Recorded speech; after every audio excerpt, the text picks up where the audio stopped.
These flowers have been in my basement way too long. Not forgotten, not neglected, but definitely not where they want to be.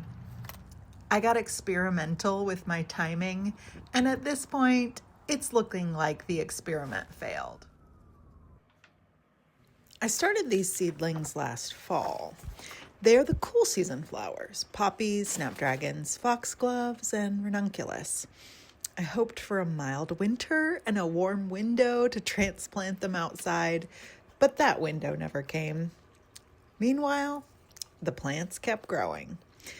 Now here we are at the typical time I'd be planting them outside anyway. And here they are, yellow and purple, nibbled by aphids, crowding each other, stretching towards the lights, even blooming out of pure spite. It's probably silly to imagine that plants get mad, but they'd have every right to be angry with me right now.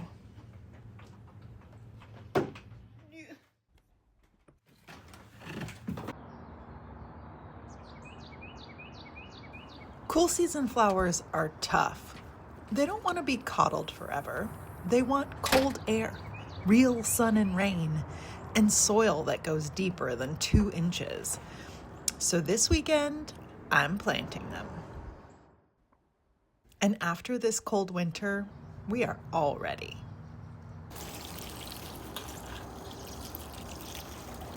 These will mostly go into these 4-inch tall beds along the perimeter of my vegetable garden. I love my garden to feel abundant, not just productive, but colorful and layered and a little wild and surprising. And I want to cut flowers without hesitation. Bouquets that I can hand to a neighbor and say, "Here, take these. I've got more than enough and I want to share." And I want to host a build your own bouquet party. So that means I need a lot of flowers, buckets full. Is that extra? Yes. Am I still doing it? Also yes.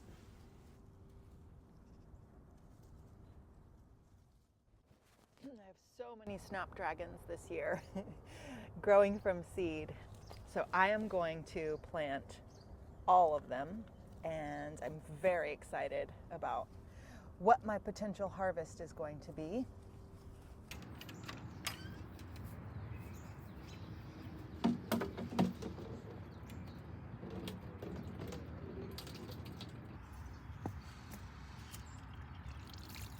There's cleanup and soil prep to be done too. And finally, I got a few hours in the garden to make some progress on this project. How quickly I went from "I can't wait to garden" to "I feel behind on all my garden chores." I'm not overthinking the layout of these flowers. There's no overall plan, no measuring. If the roots are circling, I loosen them.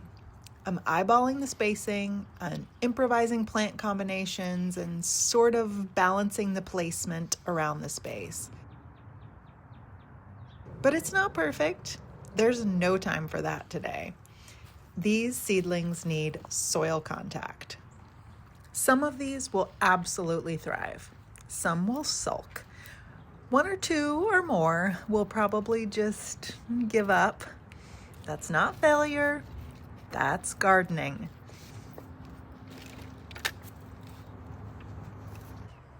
There is always a version of the garden in my head, balanced, blooming in sequence, color coordinated. And then there is the actual garden. A little sparse over here, a little crowded over there. One flower leaning dramatically or blooming in a garish color that matches nothing around it. But my real garden isn't a static display. It's a dynamic, evolving conversation with the complexity of nature. It corrects me. It humbles me. Sometimes it embarrasses me. But I try to pay attention, try to figure out what's happening, and adjust. Or maybe adjust my expectations and accept the new reality.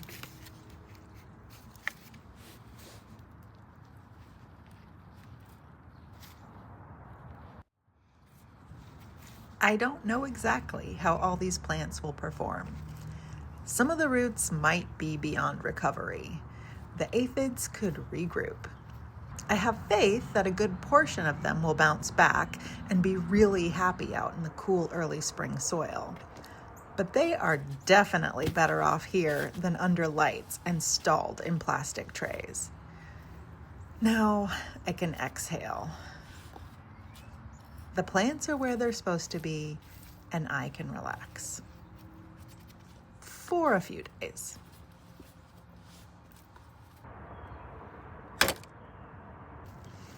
Already the beds feel different. Not pristine or symmetrical, just alive and fresh. Full of potential flowers, gifts for neighbors and birthday bouquets.